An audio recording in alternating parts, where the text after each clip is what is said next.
नमस्कार बंधुगण, स्वागत है गोटे नुआ भिडियो। बंधुगण आम जाने O S S S C O triple S C गोटे रिक्रुटमेंट स्टार्ट होता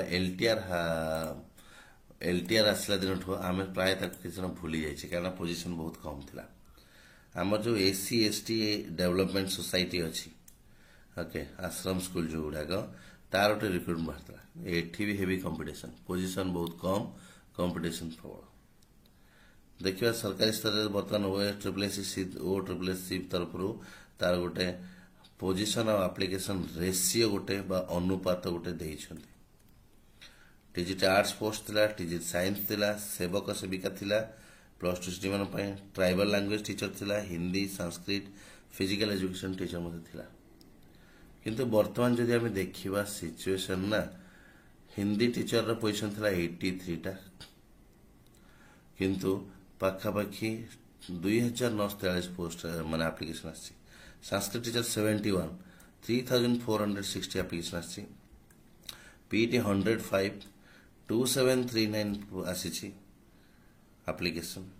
टीजीटी पीसीएम साइंस 29 बाबारे 14610 एप्लिकेशन। टीजीटी साइंस सीबीजेड 33 10703 आस चैलेंज।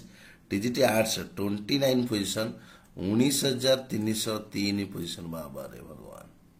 सेविका सेविका 2043, ट्राइबल लैंग्वेज टीचर 236, ये टोटाल एप्लिकेशन आसी 33613।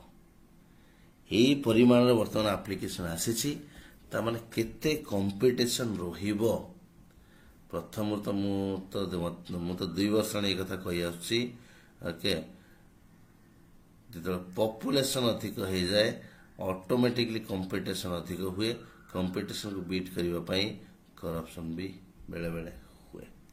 तो यहाँ हूँ आम SC ST development society under रे चलुवा रिक्रुटमेंट जो कि पिला माने हाउस रेंट अलाउंस मिले ना, निजे से रुहंती स्कूल कैंपस भितर आउ टीचिंग दियंती सरकार बट से एससी एसटी डेवलपमेंट सोसाइटी भितर आसुची।